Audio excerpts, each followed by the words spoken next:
నమస్తే ఫ్రెండ్స్. ఇప్పుడు వచ్చేసి మీరు చూస్తున్న ఫీల్డ్ ఇది మల్టిపుల్ క్రాప్. అంటే మనం ఫైలర్ మోడల్ది కాదు ఇది, బట్ దానికంటే ఎక్కువ మనం వేయడం జరిగింది ఇందులో.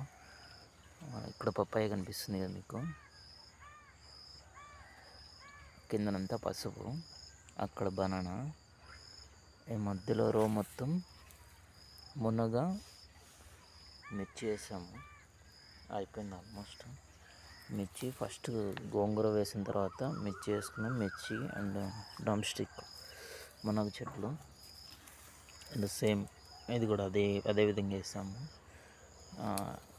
ఇది వీటికి రోకు చెట్టుకి వచ్చేసి 6 అడుగులు పెట్టి చేస్తాను. పపాయ అండ్ బనానా, ఇది వచ్చేసి యాలక్కి వెరైటీ, అండ్ ఇది కూడా దేశవాళీది పపాయ. చూడండి రౌండ్.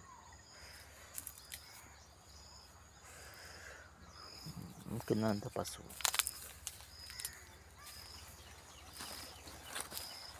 ఇప్పటికైతే బాగా వెజిటేటివ్ గ్రోతే ఉందండి. ఫుల్ షేడ్ ఇబ్బంది ఏం లేదు.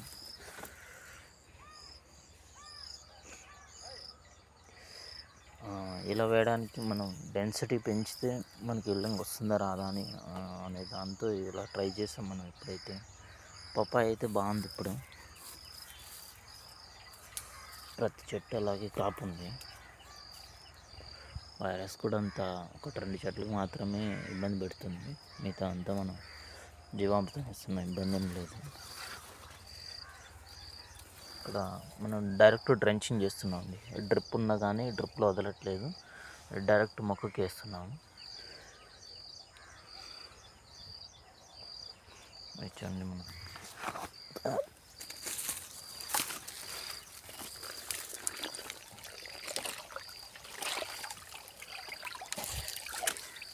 ఇందులో మనం అరటి కూడా 5 వెరైటీలు వేసామండి.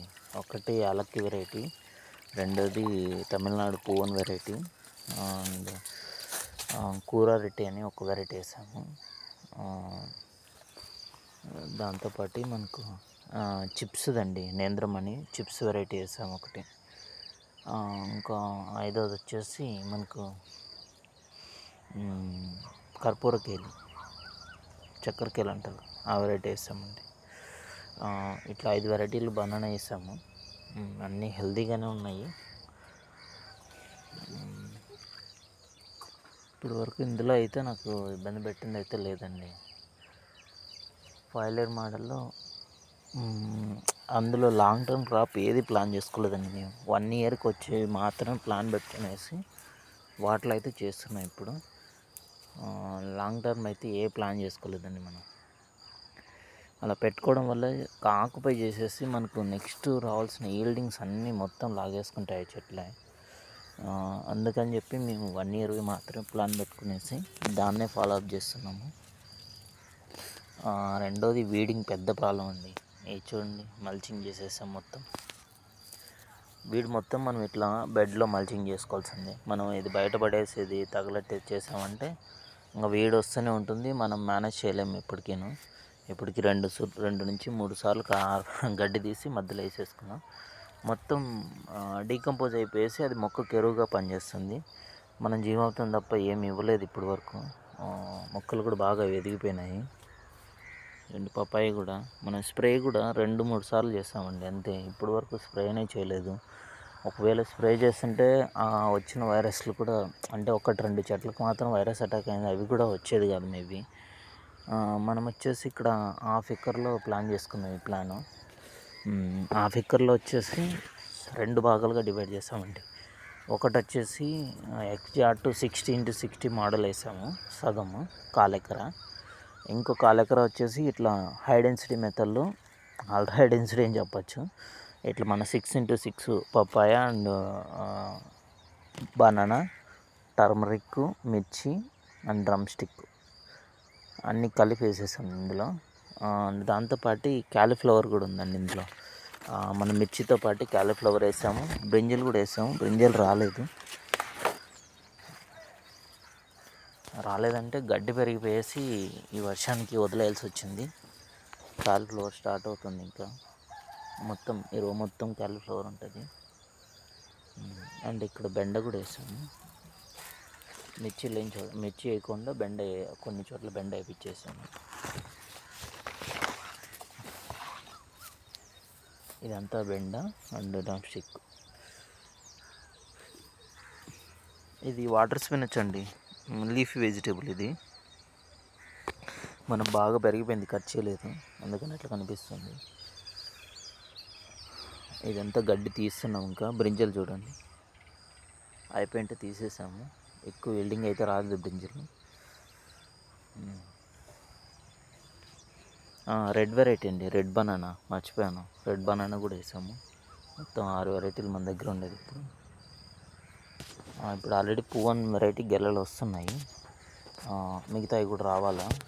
ఇది యాలక్కి వెరైటీ. మనం ఇంతవరకు స్ప్రే చేయలేదండి, అందుకనే సిగట్ ఒకటి కిందనంతా స్టార్ట్ అయిపోయింది. ఇప్పుడు చేయాలండి, మొదలు పెట్టాలి స్ప్రేలన్నీ. ఇది మేల్ చెట్టు అండి. మన 10 నుంచి 15 పపాయ చెట్లకి, అంటే ఫీమేల్ చెట్లకి ఒక మేల్ చెట్టు పెట్టుకుంటేనే మనకు సీడ్లింగ్ వచ్చేసి కాయ వెయిట్ కానీ సీడ్ డెవలప్ అవుతుంది. నెక్స్ట్ మనం మొక్కను కొనే పని ఉండకుండా, విత్తనాలు బయట కొనకుండా వీటి నుంచి విత్తనాలని మనం మళ్ళీ నాటుకునేసి వేసుకోవచ్చు. మనం ఇట్లా మేల్ ప్లాంట్ లేకుండా పెట్టుకున్నామంటే విత్తనం వచ్చినా అది జర్మినేషన్ రాదు. దానివల్ల యూజ్ ఉండదండి. నెక్స్ట్ క్రాప్ మనం ఇందులో ఈ సీడ్ నుంచి వేయలేము, మళ్ళీ ప్రతిసారి సీడ్ కొనుక్కోవాలా. ఇక్కడ సీడ్ కొనడం వల్ల మనం ఫార్మింగ్ని నెక్స్ట్ స్టేజ్కి తీసుకెళ్ళాంలే అండి. ఎందుకంటే ప్రతిదీ బయట కొంటాం కాబట్టి మనకు అంత ప్రాఫిటబుల్ కాదు అది. అందుకని చెప్పి మీరు ఇట్లా మేల్ ప్లాంట్లు కూడా కొన్ని పెట్టుకోండి పపాయ వేసుకునేటప్పుడు. ఇక్కడ మాకు ఎక్కువే ఉన్నాయి, మేము ఇంకా తీసేయాలి అవన్నీ. అంటే 10 చెట్ల కంటే ఎక్కువ ఉన్నాయి. ఇక్కడ ఒకటి చూడండి, మనకి ఇట్లా ఎక్కువ ఉంటే కూడా మళ్ళీ ప్రాబ్లం, మనకి ఈల్డింగ్ పడిపోతుంది. అంటే మొక్కలు ఇవే డెన్సిటీ ఆక్యుపై చేస్తాయి, మనకు అది ఈల్డింగ్ రాదు. అందుకని చెప్పి ఇవి అక్కడొకటి ఉన్నిచ్చేసుకొని మిగతావన్నీ తీసేసుకొని ప్లాంటేషన్ చేసుకోవాలా. మేము అలా చేస్తున్నాము. ఇంకా తీసేయాల్సి ఉంది కొన్ని మొక్కలు. ఇప్పటికైతే ఇదండి, ఫర్దర్గా చెప్తాను, కొంచెం చాలా డీటెయిల్స్ ఉన్నాయి. 5 లేయర్ మోడల్ అయితే మీ ఏరియాకు తగ్గట్టు ప్లాన్ చేసుకొని పెట్టుకోండి. అలా అని వాళ్ళు చెప్పింది మాత్రం ప్లాన్ చేయొద్దండి. ఎందుకంటే మీరు ఎక్స్పీరియన్స్ అయ్యి ప్రతిదీ మీ ఓన్గా చేసుకోగలిగితేనే దీంట్లో సస్టైన్ అవుతామండి. లేదంటే ఇది ఫెయిల్యూర్ మోడల్ కిందకే మీకు అభిప్రాయం అలాగ ఉండిపోతుంది. ఎందుకంటే చాలామంది ఫస్ట్ స్టార్ట్ చేసేటప్పుడు గడ్డి పెరిగిపోతుంది అది ఇది చాలా చెప్పారు. వీడియో కూడా లెంత్ పెరిగిపోయింది. గడ్డి పెరిగిపోతుంది, దాన్ని వీడింగ్ మెథడ్లో మనం ట్రై చేయాలి. మీరు కూడా అలా చేసుకోండి, ఖచ్చితంగా దీంట్లో ప్రాఫిట్ ఉంటుంది.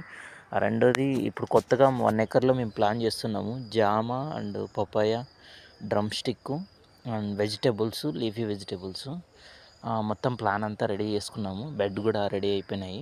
ఇప్పుడు ఈరోజు నెక్స్ట్ వీడియో అదే ఉంటుంది. మేము అన్నీ ఫుల్గా ప్లాన్ చెప్తాను నేను ఎలా చేసుకోవాలా. మాన్యువల్గా ఇదైతే మాన్యువల్గా చాలా దాకా మాన్యువల్గా వేసాము. ట్రెంచెస్ కానీ బెడ్ మేకింగ్ కానీ ఇవన్నీ మాన్యువల్గా కాకుండా కంప్లీట్గా మనకు మిషనైజేషన్, అంటే ట్రాక్టర్తో బెడ్ ఇచ్చేసుకొని దాన్ని ఎలా రెడీ చేసుకోవాలా అనేది కొద్దిగా వీడియో మీకు పెడతాను. నెక్స్ట్ వీడియో అదే ఉంటుంది. ఓకేనండి, ఇది మాత్రం ఇన్ఫర్మేషన్ కోసం మాత్రం పెట్టడం జరిగింది వీడియోను. ఇప్పటికైతే డెన్సిటీ ఇది బాగా, ఇక్కడ చూడండి డెన్సిటీ బాగా పెరిగింది. చిన్నగా ఉండిపోయిన చెట్టు, అంటే కొద్ది రోజులు పైకి వెళ్ళిపోతే ఈ బనానా చెట్టుకి కొద్దిగా ఫ్రీ దొరుకుతుంది, పైకి లేస్తుంది. ఇది మాత్రం డెన్సిటీ మనకి ఈల్డింగ్ పెంచాలనే ఉద్దేశంతో ఇది మేము ప్లాన్ చేయడం జరిగింది. ఎందుకంటే దిగుబడి పెరిగితేనే మనం ప్రాఫిట్ వస్తుంది, ప్రాఫిట్ వస్తేనే ఇది మనకు ప్రాఫిట్ వస్తున్నాయి కదండి. ఇప్పుడు లాభం లేకోకుండా ఎన్ని రోజులు ఫార్మింగ్ చేసినా యూజ్ లేదండి. రెండోది మనం న్యాచురల్గానే చేయాలి అని కొన్ని కాన్సెప్ట్లు పెట్టుకునేసి మనం ఇది చేయడం జరిగింది. ఇదైతే ప్రాఫిటబుల్, ఇలా కూడా ట్రై చేయొచ్చు.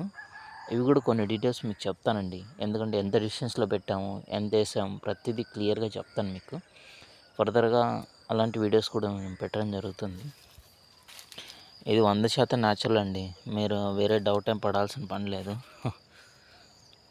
ఫర్దర్ ఇంకా స్ప్రే చేయలేదండి. ఇక్కడ చూడండి, ఇది వైరస్ అటాక్ అయింది ఇక్కడున్న 2 చెట్లకి. అక్కడ మళ్ళీ అక్కడ ఉన్న చెట్లు అవి హెల్తీగా ఉన్నాయి. ఇది రెండో ప్రాబ్లం వచ్చింది మాకు.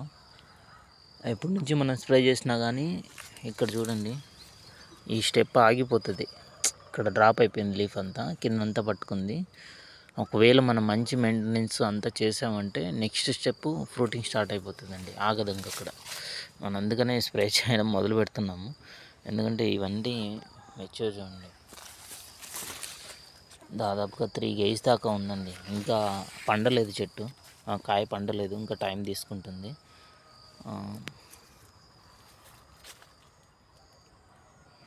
మల్చింగ్ అండి కంపల్సరీ అండి. మల్చింగ్ లేకుండా మాత్రం మీరు చేయొద్దండి, ఖచ్చితంగా ఫెయిల్ అయిపోతాం. ఓకే అండి, బాయ్.